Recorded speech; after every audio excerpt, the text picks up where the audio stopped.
So today we're going to be talking about one of my all-round favourite cards, Blue Storm Dragon Maelstrom. As it's been seen in the past, it was considered not that great on release, but I think as time's gone on, the card has become a lot stronger. Generally because of the one thing that it's defined by. The card is basically defined by one word: pressure. In multiple card games, pressure can be seen as many different things, but in Vanguard, pressure is often taking the form of making your opponent choose between maintaining their hand advantage and having to sacrifice hand advantage or field advantage in order to prevent you from gaining advantage. And Maelstrom does that spectacularly. Without further ado, let's get on to talking about Maelstrom's first skill. It's an act once per turn, cost of 1 counterblast, and all your units in the front row gain 3k power. Alright, so 3000 power doesn't seem like that big a deal, especially when you've seen things like Glory Maelstrom, which gives it, a whopping great 10k. But I know it's been seen in other clans like Pale Moon, but it allows effectively a poke strategy to effectively create pressure where your grade 2s don't even need, they don't need a booster or to be on an Axel circle to still be able to hit Axel and protect clans, while your grade 3s don't need to be on a boosted or on an Axel circle to hit your opponent's Force Vanguards. And that can be quite important, as it means that you don't have to call as many units. Of course, the more front row units you have, the more value you're getting out of the ability. It also allows you to hit your opponent's grade 2 rearguards if, in the case of using Maelstrom's skill in an effective way, if you don't want your opponent to hit triggers. So it's very similar to having a mini front trigger for just everything, and that really does help put on the pressure in terms of what your opponent can and can't guard, because small pokes, while they're only small, if your opponent wants to use the least amount of guard upon them, then they have to drop potential combo pieces in their grade 2s and grade 1s just to block the smaller attacks, while the larger attacks, they'll most likely be saving their triggers and other larger guard values for that. So let's move on to Maelstrom's second ability. Now this is the part of Maelstrom that makes him an amazing pressure tool. And I know you may have heard this in other Vanguard YouTubers' videos when they discussed the card back in last year, but I think it's still a very, very powerful tool. So the ability is auto once per turn. When your rearguard's attack hits a Vanguard, if it's the third or fourth battle of the turn, you can discard 2 cards as the cost and restand this unit. The pressure this card creates is the general idea, of course, that any third or fourth attack has to be blocked, because a Vanguard restand, no matter what clan it is generally scary, especially when you have a twin drive on top of that, and it's effectively a free restand, though it basically cycles cards from your hand rather than just adding on. So it's not a complete plus, but the cycling of cards in hand is rather useful for setting your hand into a better position for the next turn. So you may be getting ready for your Glory Maelstrom ride in the next turn, or getting more rearguard units to your hand, or increasing the amount of guards you have in hand just by cycling those cards selectively out of your hand with the effect of Maelstrom's restand. The ways that you generate pressure with Maelstrom can be largely affected by the type of triggers and with ratios of triggers that you're running. The main ratios that you need to think about is whether you want to run more crits or fronts in your deck, as each will have a different effect on the way that the playstyle of a turn goes through. With fronts, for example, you are increasing the power of your front row and effectively reducing the risk of damage triggers to stopping your pressure from Maelstrom, allowing you to keep attacking even through damage triggers. Of course, with running fronts, you also run the risk of your opponent realizing that the Vanguard swing will only ever deal 1 damage, which allows them to assess the situation and guard more effectively. But also, with the power of the front triggers, you can increase the power of your third and fourth attack, making the pressure increase further, as your opponent now needs to drop even more guard, whereas with just a normal trigger like a draw, heal or crit, the 10k power boost would only go to 1 unit, which is a lot less dangerous than several. And of course it also increases the base power of all of your units that are attacking the third and fourth and potentially fifth wave of the turn, which of course, you know, is going to be annoying for your opponent because that means they have to throw down more guard to be able to stop the restand for Maelstrom, but Maelstrom becomes more stable and more likely to restand when using front triggers. So, let's talk about critical triggers then. So, while fronts allow you to have that higher consistency, critical triggers will allow your Vanguard to have a more of a threat upon attack, as, you know, the first and second battle of the turn are often taken by your opponent if they don't have enough cards to guard the third and fourth without doing so. And this can be, you can use this to your advantage by inflicting heavy damage on your opponent with just the Vanguard swing itself, and while they still have to drop cards from hand to guard the third and fourth swing of the turn. Also with critical triggers, if you do hit the critical trigger on your Vanguard swing and they've guarded it, you can put it on a potential another Rearguard, which potentially may be attacking on the fifth wave of the turn, which means your opponent now is torn between the choice of letting your Vanguard restand and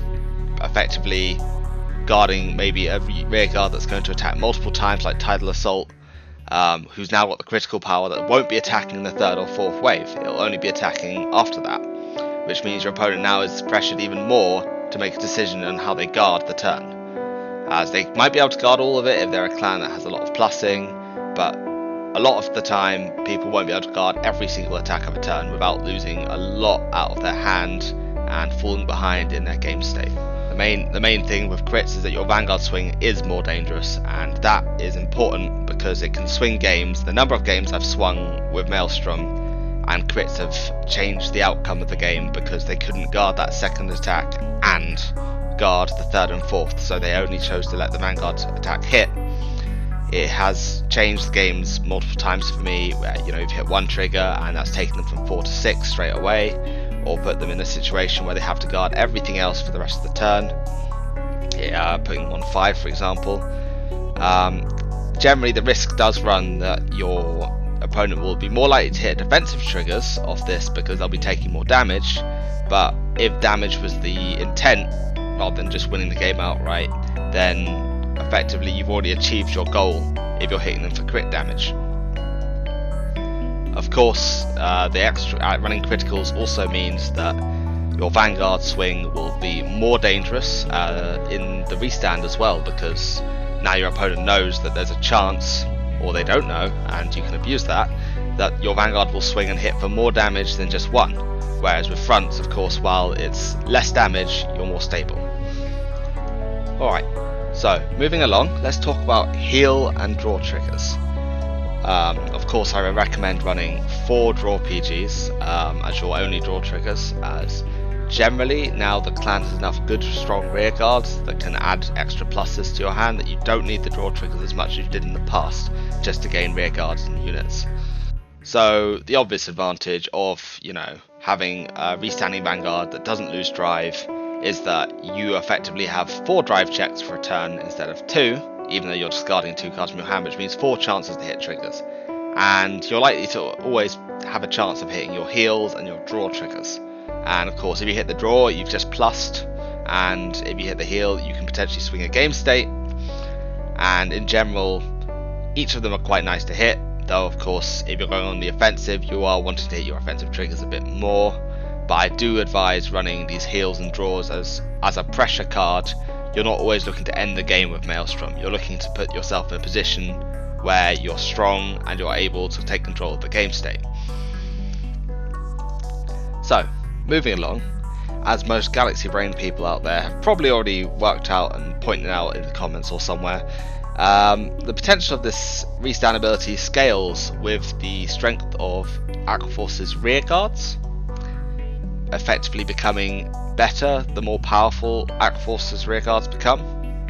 and that is important in the reason why this card has remained relevant despite being over a year old now.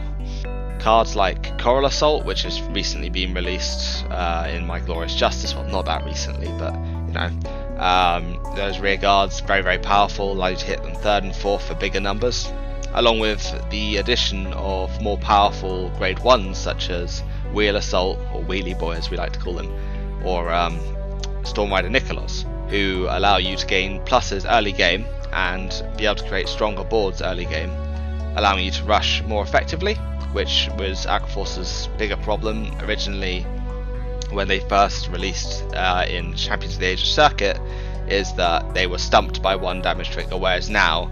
you can still swing through damage triggers in your early rush if you perform with Nikolos especially and other more strong rearguards.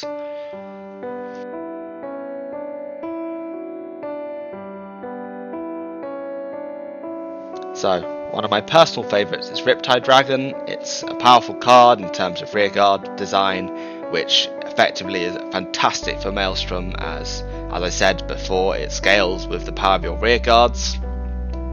But I know a lot of people don't like it because, it's on Ride if it's the only card in your hand, but you're not running so many of them that that's always going to be the case. The main thing is that, as other YouTubers have pointed out, I believe in the past, such as Wave Nation, Riptide Dragon is forcing your opponent to drop,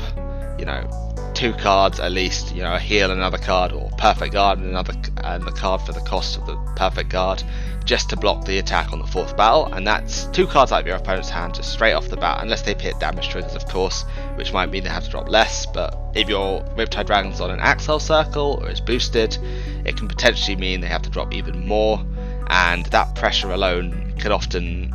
turn games. So, let's discuss the applications of Blue Storm Dragon Maelstrom in both Standard and Premium, and how the pressure can affect the game state to turn it in your favour, even though Aqua Force is not exactly high on the tier list at the moment, but it can still surprise a lot of players. So currently in Standard, Maelstrom is the most powerful build. I also believe that it will remain the most powerful Aqua Force build in terms of the future of the clan, as I don't believe that the Revan stuff has enough support yet or enough backing to effectively overtake what currently Maelstrom has, as Glory Maelstrom is very hard to power creep, and in general, as far as I can tell, Blue Storm Dragon Maelstrom is still one of the strongest first rides Aqua Force has as your first grade 3 ride. So in Standard, of course, the rush playstyle for the early game is rather strong, so you're effectively throwing down what you can and trying to get as many hits on your opponent very quickly, as counterblasts and giving damage is not really punishable in Standard at the current moment, outside of certain clans that might require 2 counterblasts to get off an effect. But even so, those effects are generally not strong enough to outright one-shot you at their first grade 3 ride. So you're really abusing the power of Algos, Tidal Assault and Coral Assault, along with Storm Rider Nikolos especially, to pull out the real power and get your opponent already under the pressure of the rush, which can be 4 to 5 attacks in one turn. That can really cause your opponent to have to drop a lot of cards from hand or take a large amount of damage. So the next turn you can ride into Maelstrom, and when you do so, Blue Storm Dragon Maelstrom of course, you're effectively in a position of even more power. If they didn't take out your rear guards in the previous turn, you'll be able to swing with those again, and you're adding the pressure from earlier. Whereas if they did, you may still have enough cards in hand, as you only need 2 rear guards, 1 restander and 1 other to really put down the pressure with Maelstrom, as you only need 4 attacks a turn to effectively make Maelstrom's pressure at its full. Well, of course it would be fuller if you had a higher attack power like Riptide Dragon, which again I said was one of my preferences in the deck. But in general, it can either be, you can be very lax on that pressure, or you can go for the win on your first grade 3 ride even if your rush went really successfully, and you can just swing and throw down everything onto the board and force your opponent to really have to think carefully with their cards and pray for damage triggers. So you can use the reserved playstyle, or if you've got lower resources, you can effectively only go for a few rear guards to place on the field. Whereas if you have more resources, you can really go all out with calling all your rear guards as fast as possible to try and end your opponent as quickly as possible and put them in a state that they can't come back from. The card is very versatile and malleable, as I've said, the playstyle you can adjust to what your opponent has done and how the game state is. If you were successful in your rush, if you weren't, if you have a lot of cards in hand, if you don't, so you can throw down just a few, as I've said, or you throw down an entire board to try and drive your opponent further into a corner and claim your victory. but I believe the card itself has still got so much more potential, and I think we'll be seeing that in the upcoming, maybe even the next few years. It'll still be playable. Well, maybe not 2 years time or so, but I believe even after the Revan set drops, it will still be a very important Vanguard ride for your first ride for Grade 3. Even in the Revan deck itself, I would still probably prefer running this over the recently revealed Grade 3 card. So I think, yeah, it's got a lot of potential to stick around in Standard for quite a long time to come, especially if we keep getting stronger and stronger Rearguards in the Aqua Force clan.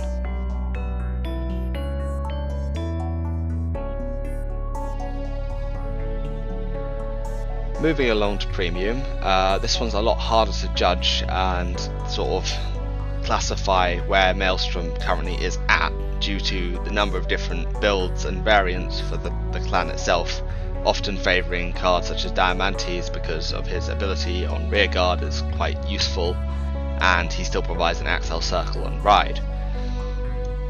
Also in Premium, the most important thing about the Grade 3 ride is that it has a gift marker at the current moment, as although there are certain Grade 3s such as Davos who are useful to have for Rearguard abilities to go off, you generally want your first ride to allow you to have that extra Axel Circle, either for that draw or for the extra power on a Rearguard swing, and just having the extra circle in general. So in terms of that, technically any gift marker Vanguard Grade 3 can fill that slot, but I still believe that Maelstrom is actually one of the better ones for that, and we'll get onto that right now. So the main reason why I suggest Maelstrom as a powerful card is that in Premium, Rush is still very much a possibility, as a lot of strong decks at the moment like Ezel and Neo Nectar can rush very, very hard and with low resource cost, and it can often put them in a higher advantage state than most of the other decks around. Of course, there's a few decks like Dark Irregular that benefit from having counter blasts early on, so damage denying is important, and along with Ezel as well if you don't want to get Spear X'd. But the plane of general Premium is that there's a lot of decks out there that you can still rush, and you can rush hard, so you need to take advantage of that. So part of the reason is that if you have been rushing someone, you want to keep the pressure up. You don't want to drop the pressure and effectively lose your momentum within the game state. So putting Maelstrom on the board is now forcing your opponent to guard at least 2 attacks generally, as long as they don't hit defensive triggers that block those attacks, and that can often be a death blow if they've already wasted lots of combo pieces or lots of triggers, so they're now guarding with combo pieces to effectively stop your earlier rush. And of course this brings on to the question of why Maelstrom, why not Navel Gazer and Diamantes and other cards like that. So we'll get right onto that. So a common used card I see is Navel Gazer, as it does of course allow you to get a lot of attacks for very few cards, or allows you to swing multiple times with another unit. And the main reason I'm finding that it's not as strong as Maelstrom in the Premium format is that Navel Gazer still requires a counterblast, and there are decks such as Spikes, even DI as well, they're not going to give you any damage, or they're going to damage deny you intentionally and put you in a situation where that counterblast effect is not going to be able to be used because you don't have the counterblast, whereas Maelstrom is a free cost restand, which of course technically free because you discard cards from hand, but you gain those cards back in your drive check. So in general, Maelstrom does trump Navel Gazer for me there. Diamantes, he's a good rear guard. I'd run him as a secondary ride to have less of him in the deck than Maelstrom, but in general, for generic Aqua Force that uses standard plus sort of loads of cards from the standard format for Premium, it's generally the strongest current build that I can find. Diamantes is a good backup ride, and can also be used on your Rearguards to swing for multi attacks, and that can help create pressure later on when you get to the stride phase. So as a general summary, when taking into account that sometimes you'll go first and sometimes you'll be in a position where you either have to grade stall or you have to get into the first ride to grade 3, you want a grade 3 that will give you a lot of pressure and allow you to actually force your opponent's hand. And Maelstrom fits the bill perfectly because it can definitely end games very, on its restand ability alone, as your opponent's forced to guard harder. But of course, this only takes into account without strides. Personally, I don't think the Maelstrom strides are strong enough to be ran as at current. They do rely very, very heavily on some of Maelstrom's other support, and that's not quite as strong as just standard plus as a premium build at the current moment. And of course the potential to cycle your hand if you're the first grade 3 ride. Of course, generally the gift marker riding unit for Aqua doesn't matter if you're going second and you're the second to ride to grade 3, as you generally will go straight into a stride. But if you're going first, it also allows you to cycle your hand to try and set your hand up for the next turn in a more effective way, try and get hold of maybe heal triggers, better get defense, or more combo pieces similar to standard in the effect of the recycling thing if your opponent allows the hit. So overall, I believe that the card Blue Storm Dragon Maelstrom has shown us that it's a lot stronger than we first thought when it was first released. Of course, as I said, there's been a lot of complaints about it in terms of it's not like any other previous Maelstrom cards. They didn't really have any restanders in the past, so it was a bit odd. But in terms of an effect, it actually does synergize very well with the clan itself and holds the clan identity, because it's a card that is entirely based around your rearguards and how they're used and the order you swing them in. And to me, that makes it especially cool in terms of the fact that it shows potential to still be usable for quite a long time coming. So, thank you very much for watching. I hope you enjoyed and maybe learned something. Probably not, as most experienced players already know most of these things. But I thought I'd like to set it out in one video. So, thank you.